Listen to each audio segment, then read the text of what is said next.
Since we were kids, we were talking about like virtual reality and like it's this awesome thing promised in all these movies and whatever, and we're now working on it, so we have an obligation to make it ridiculous. Like it has to be what our little childhood brains thought it should be.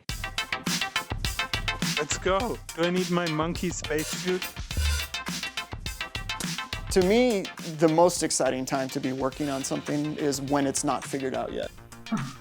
You know, it's really early and we get to ask basic questions. What is the interplay between the virtual and the real? Do you want to point and interact, or do you want to actually physically move your hand? What are your superpowers in this space, right? Let's just try things out. Let's explore this hacky spirit, this really good vibe. Virtual reality right now is like the Wild West. There's few rules, lots of unknowns, and things are always changing, which sometimes makes it tricky to talk about, especially if you usually make videos explaining how things work. But I decided it was time to strap in, try the demos, and just explore and see what comes out of that. I also asked you what you want to know about VR, and you gave me hundreds of questions.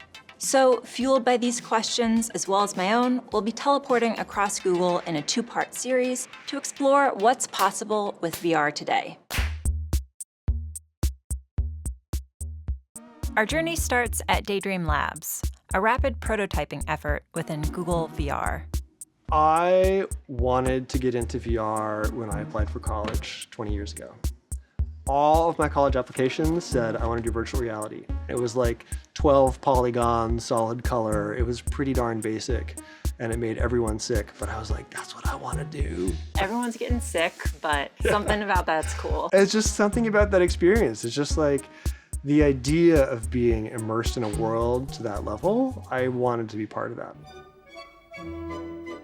So if you would like to try this on. Yes, please.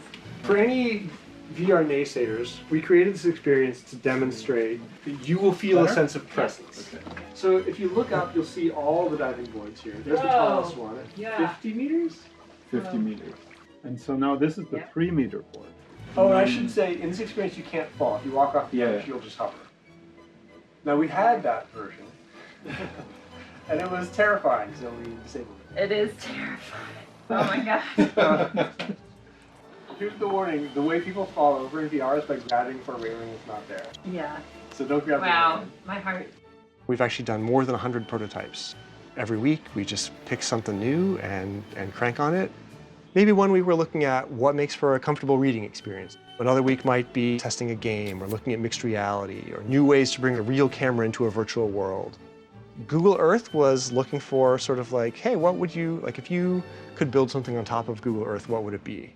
And we were looking at like flying experiences and virtual tourism experiences. And then we thought, you know, what about putt-putt?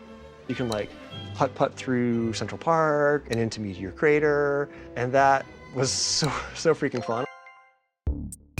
But we don't see VR as like a gaming experience. We see it as a platform. We think that this is a space where you will socialize, where you will work, where you will be educated. So we're really trying to think very broadly and doing a lot of experiments. We have ones where we're like building things together or making music together. If you're accepting ideas. Always. Okay, anything dog related in VR. I have the perfect application for you. You can be a dog and play poker as a dog. Wave to each other. Hey, Hi. how are you doing? Good. Another thing they've explored is how to share a VR experience with other people in your house, even if they don't have a headset to wear. So we're looking at not just broadcasting what the person in the daydream is seeing, but all the various experiences that can come from broadcasting other things to that TV. A couple of months ago, Daydream Labs also partnered with Google Research to test out something it calls headset removal. It's an early attempt at what it might mean to bring your face and all its expressions into the VR world. How it works is first, you get your face scanned. Throughout the scan, we would like you to hold a neutral pose, which means like try to be natural. Like what Tyra Banks says, you have to like smile with your smiles. You should smile. After taking thousands of pictures, it assembles a 3D model, sort of like a topographical map of your face. Your eyes should be following the mouse. Whoa. So his capture went reliably. So while you're drawing this, inside the headset is a gaze tracker, and basically at any second, it figures out where you're looking. Right now, this whole process is done in post-production, meaning it's not happening in real time. But it's interesting to imagine a possible future where instead of using an avatar, we can just be our natural goofy selves. This idea of experimentation isn't just a research or a labs thing. It's been fundamental to what VR means at Google since the beginning. Take cardboard. This pizza box hack made by a couple of engineers in Paris who took some cardboard, some lenses, their phone, and created a simple VR viewer, which in the 3+ years since it was created has inspired many projects to follow, including an idea hacked together by some people working on Google's education team. One of the things that we kept hearing both from teachers and students is, I want to find a way to create more engaging experiences for learning. We basically said, okay, well, we have Google Cardboard. What if we took that and created an app that teachers could use to take their students all over the world, underwater, to space, museums, we can go back in time.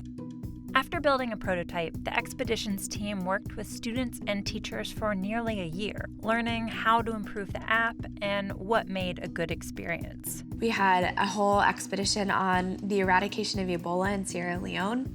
We've done LGBTQ history. A lot of kids don't have access to go and visit schools, but we could create college expeditions and give students the experience of what it's like to walk on campus.